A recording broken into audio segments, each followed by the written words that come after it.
Hi, my name is Anne and welcome to my channel.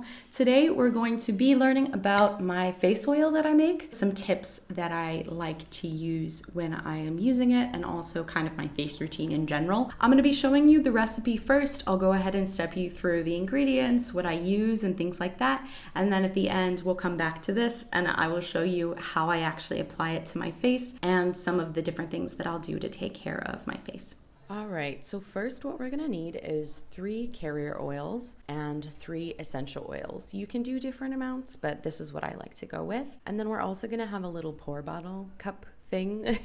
We already had this around the house, so I just went ahead and grabbed that so that we can make our recipe really easily. But if you don't have this, you can do it directly in the bottle. First, we're gonna go ahead and start with jojoba oil. This is one of my favorite carrier oils. It's particularly moisturizing, and we also find that it's really quite similar to the natural oils that are on your face, the composition. And so you do get a little bit of absorption there, but also just a really nice kind of barrier to keep all that hydration on your face.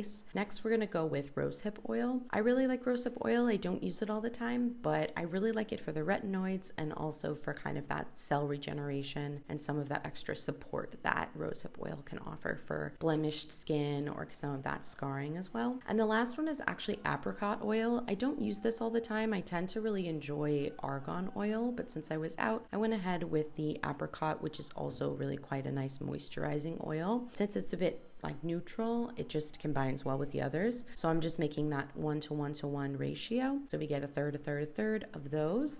And now we're gonna go ahead and go in with our essential oils. The super important part about essential oils is that you have about 30 to 40 drops is the range for 3 fluid ounces of carrier oil. These are particularly potent, so you get to pick which ones you like the best. But I find that frankincense is a really nice starter. I went ahead and put 20 drops of frankincense.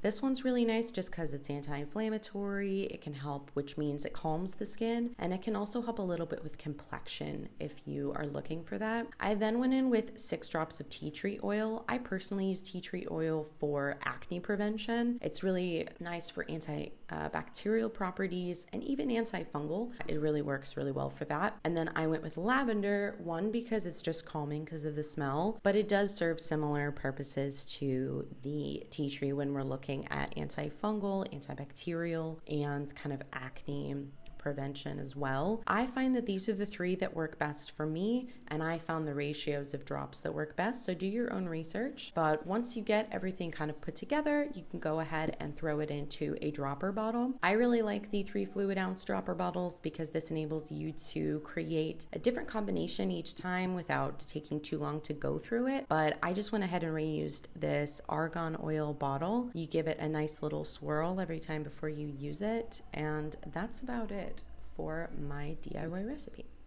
Welcome back. I hope you enjoyed the recipe. Now we are going to go ahead and use it. I went ahead and put a sweet little message on the bottle that is just a thought that I really like to do. One, so I know which one it is, but also because I just really love the idea of saying something kind to yourself and kind of reminding yourself to do this. As someone who has ADHD and really needs to focus on self-care sometimes, it can take a little bit more energy. I really love doing things in a way that like make them fun for me or very calming and kind of feel like I'm actually taking care of myself rather than just like going through the steps. So with this particular face oil, I realized that with moisture, after you wash your face or after you get out of the shower, right, you kind of dry your face off and then you would put this on. However, I do really love to actually like wet my hands before I put this on. My face is freshly washed. I went ahead and used this like nothing crazy. This is literally Dr. Bronner's Bar Castile soap. But I found that for me personally, I really like it. It's a solid bar. It doesn't use extra liquid. It's something that I kind of know what the ingredients are. Also, it is one of the things that I bring back from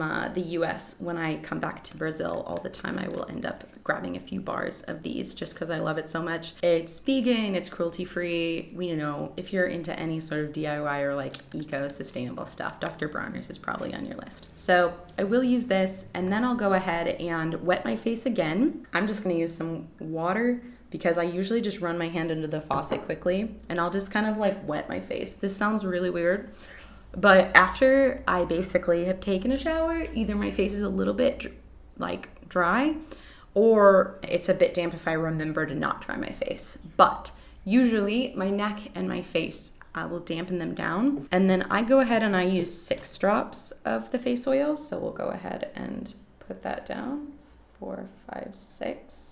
I'm a rebel, so we're gonna put 7. And I go ahead and just rub them between my palms, and then I go ahead and apply this to my face. I personally have started to do a bit of the like face massage. I haven't gotten like a gua sha, but I do have like a roller. But usually when I'm just like on my own and I have some time, I tend to just like massage my face a bit. I try to do some of the lifting underneath the like facial, what is it, the cheekbones.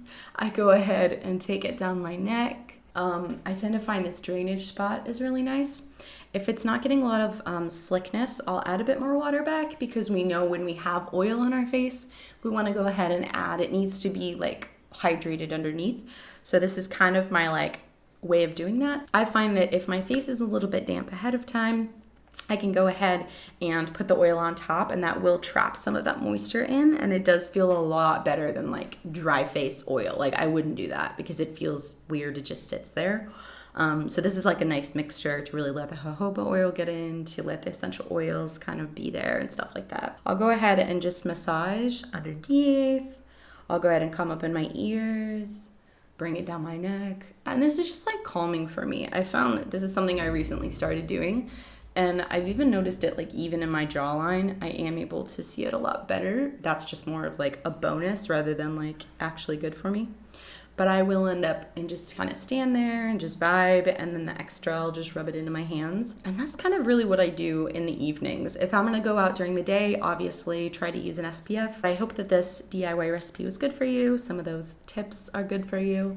And if you have any questions or anything like that, go ahead and put your comments down below, and I will hopefully see you very soon. Bye guys.